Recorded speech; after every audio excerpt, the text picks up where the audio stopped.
बिहार विधान परिषद की 10 सीटों पर होने वाले चुनाव के बाद क्या राजनीतिक दलों में टूट होने वाली है। बीजेपी का दावा है कि विधान परिषद के चुनाव के बाद आरजेडी और कांग्रेस में बड़ी टूट होने जा रही है। वहीं कांग्रेस ने भी जेडीयू में टूट को लेकर बड़ा दावा किया है। देखिए ये रिपोर्ट। बिहार की राजनीति में खेला होगा। विधान परिषद के चुनाव के बाद टूटेगा आरजेडी। बीजेपी प्रवक्ता प्रेम रंजन पटेल का बड़ा दावा। अगर आज जो है हम सब लोग चाह लें तो आरजेडी जीरो पर आउट हो जाएगी। एक आध जो उनके परिवार के सदस्य, अब परिवार के भी सदस्य नहीं है, तेजस्वी यादव अकेला जो है रह जाएंगे। विधान परिषद चुनाव के बाद आरजेडी और कांग्रेस के कई विधायक पाला बदलने वाले हैं।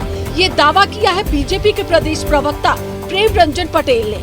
उन्होंने दावा किया कि आरजेडी और कांग्रेस के विधायक सिर्फ इशारे का इंतजार कर रहे हैं। आरजेडी के विधायकों के पास नाराजगी और वो अपना नया जगत तलाश रहे हैं। उनको अपने भविष्य की चिंता है। उनको लग रहा है कि जो ऐसे आरजेडी के साथ रह करके हम अपने आप को सुरक्षित नहीं रख सकते हैं, अपने क्षेत्र को सुरक्षित नहीं रख सकते हैं और आने वाले भविष्य को सुरक्षित नहीं रख सकते हैं। तो इसलिए वो सब विधायक जो है से उनसे नाराज हैं। उनके जो है काम, तौर तरीके और अपने भविष्य को लेकर के चिंतित है। इसलिए जो है वो विधायक कभी भी बीजेपी के दावे पर आरजेडी और कांग्रेस ने पलटवार किया है। कांग्रेस ने दावा किया है कि आरजेडी और कांग्रेस टूटेगी तो नहीं, लेकिन जून में जेडीयू में बड़ी टूट होने वाली है। और इसी बेचैनी में लोकतंत्र और लोकतांत्रिक प्रक्रिया को कमजोर करने के दृष्टिगत उसको लोकतंत्र में बदलने का काम करते हैं। लेकिन लोकतंत्र में बदलने वाले भारतीय जनता पार्टी के नेता इस बात को समझ लें कि राष्ट्रीय जनता दल विचारों वाली पार्टी है। राजद टूटेगा कि नहीं, कांग्रेस टूटेगी कि नहीं, सो तो हम नहीं जानते। पर जून महीने में एक बार फिर सुन लीजिए, मन हो तो लिख लीजिए। जून महीने में, ठीक इसके बाद जो महीना आ रहा है, जून महीने में जदयू टूट रहा है, बुरी तरह से टूट रहा है और भाजपा उसे तोड़ रही है। लिख के रख लीजिए। 28 जून को विधान परिषद के 9 सदस्यों का कार्यकाल खत्म हो रहा है। यही नहीं, नीतीश कुमार के इस्तीफे से खाली एमएलसी पद पर भी चुनाव होने हैं। इसे लेकर जल्द ही अधिसूचना जारी हो सकती है। विधानसभा में सीटों की संख्या के मुताबिक एनडीए आसानी से 9 सीटें जीत सकता है, जबकि महागठबंधन के पास 35 सदस्य है। ऐसे में एक सीट महागठबंधन जीत सकता है, लेकिन राज्यसभा चुनाव की तरह खेला हुआ तो 10 सीटों पर एनडीए का कब्जा हो सकता है। न्यूज़ 11 भारत के लिए पटना से नील कमल की रिपोर्ट। अधिक बातचीत के लिए हमारे साथ पटना से बिहार स्टेट हेड नीलकमल जुड़े हुए हैं, उनसे बात करेंगे।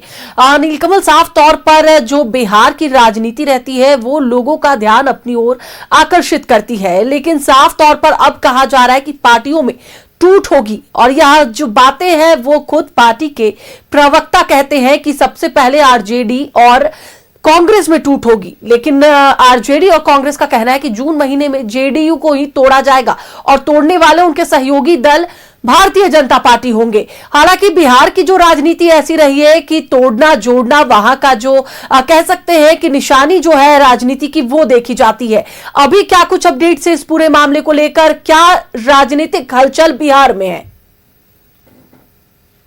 बिल्कुल, देखिए तान्या की जिस प्रकार से जोड़ तोड़ की बात कही जा रही है दोनों तरफ से, पक्ष और सत्ता पक्ष और विपक्ष की ओर से, लेकिन हम एक बात आपको भी और दर्शकों को भी याद दिलाना चाहेंगे कि कुछ दिन पहले, यानी जब मुख्यमंत्री पद की शपथ लिया था सम्राट चौधरी ने, उसके बाद अनौपचारिक एक मुलाकात हुई थी। औपचारिक रूप से उनके आवास पर जब मुलाकात हुई थी उनसे, तब सम्राट चौधरी ने एक बात कही थी कि आने वाले समय में अगर राजद यानी राष्ट्रीय जनता दल का सुपड़ा साफ हो जाए बिहार से, तो उसमें किसी को आश्चर्यचकित नहीं होना चाहिए। ये बातें उन्होंने तब कही थी जब उन्होंने मुख्यमंत्री पद की शपथ ली थी। और अब का सिनेरियो देखिए कि जिन 5 राज्यों में चुनाव हुए, पश्चिम बंगाल में प्रचंड जीत, असम में प्रचंड जीत, पुडुचेरी में फिर से एनडीए की सरकार, इसके बाद जो है विपक्ष के खेमे में खलबली मची हुई है। ऐसे में अब ये देख रहे हैं कि एनडीए दिनों दिन मजबूत होता चला जा रहा है। तो निश्चित तौर पे जो बीजेपी के प्रवक्ता कह रहे हैं कि वो लोग अपना नया आशियाना ढूंढ रहे हैं, जो विपक्ष के विधायक जो जीत करके आए हैं। तो ऐसे में उनके इन बातों में थोड़ा सा दम लगता है। दूसरी तरफ आप देखिए कि जो असीत नाथ तिवारी जो थे कांग्रेस के प्रवक्ता, कांग्रेस की तरफ से जो कहा जा रहा था कि जून में जेडीयू में टूट हो सकती है, उन्होंने दावा किया। यह इसलिए भी ऐसा लगता है कि बीजेपी के 89 विधायक जीत कर आया है और 85 सीट जो है जेडीयू की है। लेकिन अब इसमें टूट होगी कि नहीं ये तो देखना होगा। लेकिन फिलहाल की जो स्थिति है इसमें दोनों कोई जेडीयू और बीजेपी दोनों को नेचुरल अलायंस कहा जाता है। पिछले 30 सालों से इन दोनों का अलायंस है। आज तक एक दूसरे के विधायक इधर उधर तोड़फोड़ नहीं की गई, लेकिन अब इस स्टेज में आकर के तोड़फोड़ होगी ऐसा लगता नहीं है। बिल्कुल नीलकमल, यहाँ पर एक और सवाल ये भी उठता है कि क्या विपक्ष में कॉन्फिडेंस की कमी आ गई है? पहले तो बिहार लूज करना, वो भी इतने गंदी तरीके से, यानी कि कह सकते हैं कि प्रचंड जीत बीजेपी और जेडीयू की होती है, एनडीए की होती है, और इधर एक करारी हार जो विपक्ष की देखी गई, और उसके बाद फिर बंगाल में बीजेपी को इतनी भारी बहुमत मिलना। तो क्या लगता है विपक्ष का जो कॉन्फिडेंस है वो लो हुआ है, उनके कॉन्फिडेंस में कोई कमी आई है? बिल्कुल, देखिए तान्या, ये तो स्पष्ट हो जाएगा जिस दिन बिहार विधान परिषद के चुनाव होंगे। अब चुनाव आयोग, निर्वाचन आयोग कब तिथि का अनाउंस करता है ये देखना होगा। लेकिन जब चुनाव होंगे तो देखना यह दिलचस्प होगा कि जिस प्रकार से राज्यसभा चुनाव में, राज्यसभा के लिए जो चुनाव हुए थे, 5वें सीट पर लग रहा था कि महागठबंधन जो है वो सीट निकाल लेगी। सारे तिकड़म जो है महागठबंधन की तरफ से अपनाए गए थे। होटल में सारे विधायकों को रखा गया था जो महागठबंधन के घटक दल है। उसके बाद AIMIM को भी साथ में ले लिया गया था। तो ऐसा लग रहा था कि 5वीं सीट जो है राज्यसभा की वो महागठबंधन के पास चली जाएगी। लेकिन इन मौके पर 3 कांग्रेसी विधायक और एक खुद राष्ट्रीय जनता दल के अल्पसंख्यक जो विधायक हैं समुदाय से आने वाले, उन्होंने वोटिंग में हिस्सा नहीं लिया। लिहाजा जो है वो 5वीं सीट जो है वो एनडीए के खाते में चली गई।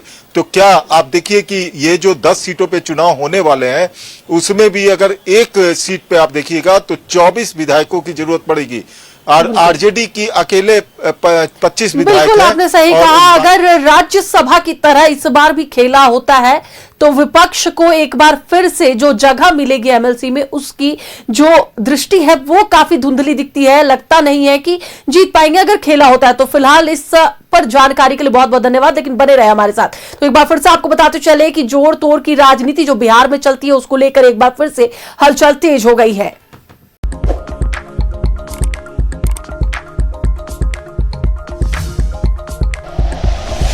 Like and share videos, subscribe करें हमारा चैनल और प्रेस करें बेल आइकॉन। न्यूज़ 11 भारत, सच है तो दिखेगा।